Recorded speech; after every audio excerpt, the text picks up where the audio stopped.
One of the things that's important to know about slavery is that it never went away. We sometimes think it stopped in the 19th century, but it didn't. There are about 27 million people in slavery around the world, and they're caught up in all kinds of harsh, ugly work. And some of that work feeds commodities and raw materials and agricultural products into the global economic system.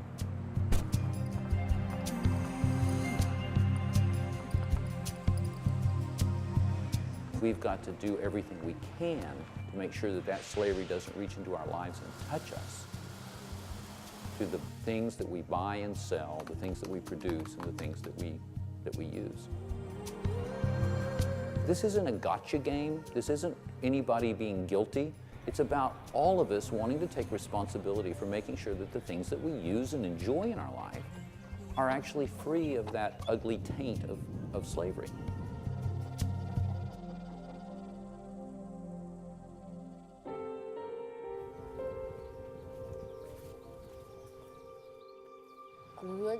If you go to the mine, it's because you have no other way to live.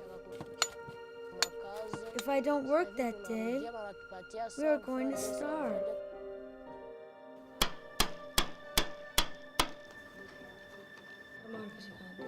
I didn't know how to weave, but I was taught by beating me up repeatedly. They beat me up each time I made a mistake. Life below the slave owners was complete hell. It was certain that they would lock us inside our house and burn us down. They almost did. They were checking house to house, and this is when they got us. They took us to the forest with them.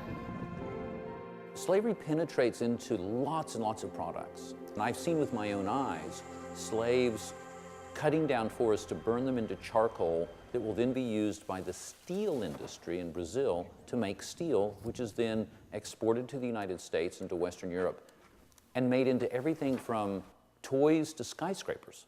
I've seen with my own eyes children working in farms in Africa harvesting cocoa and coffee.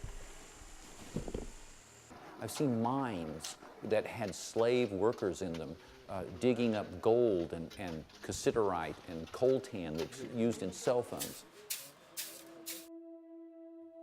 The work is just as dangerous and just as horrific as slavery has always been. We know it's dangerous work because sometimes a big storm may come and cover the hole where you are working and kill you. I know one boy who died.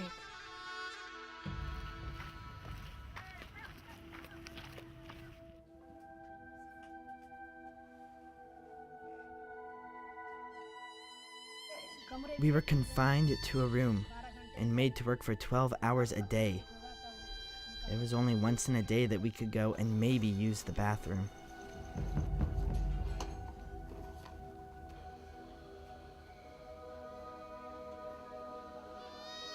My hand got cut. The owners boiled the oil, closed my eyes, and put my fingers in it. She would take a little bit of kerosene and put it on my wound and strike a match to it. That would hurt terribly. The wound would not heal, and we were made to resume weaving again.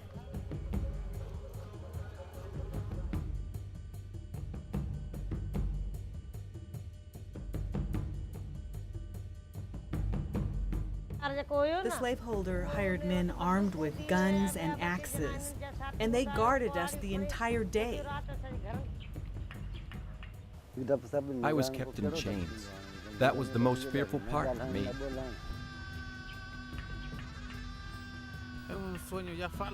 And when I came here, I earned nothing. It was a false dream. In the end, I was here working, and I was a slave.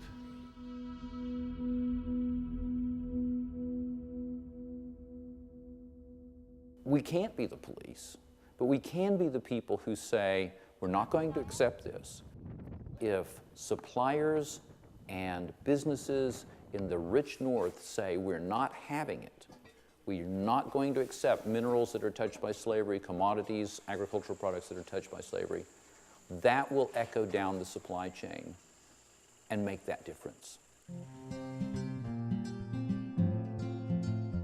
The fact of the matter is, businesses can be the heroes of anti-slavery in the 21st century.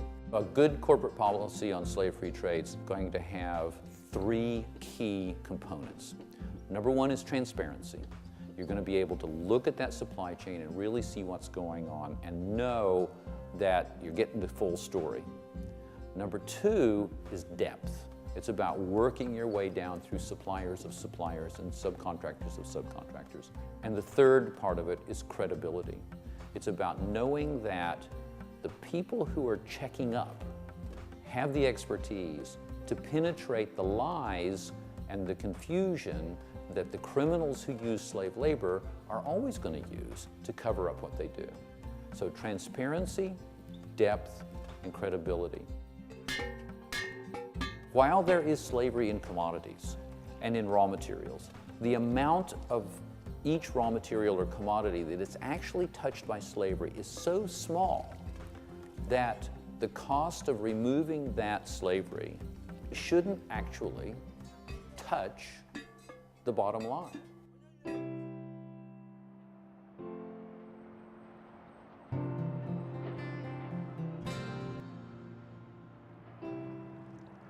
This is the future. The passage of the law in California requires corporations to make a report on what they're doing to clean up their supply chain. We know that similar laws are being considered by other states. We know that similar laws are being considered in the US Congress. And we know that major investors are also thinking, how do we make sure that these supply chains are right before we make big investments or loan money to corporations?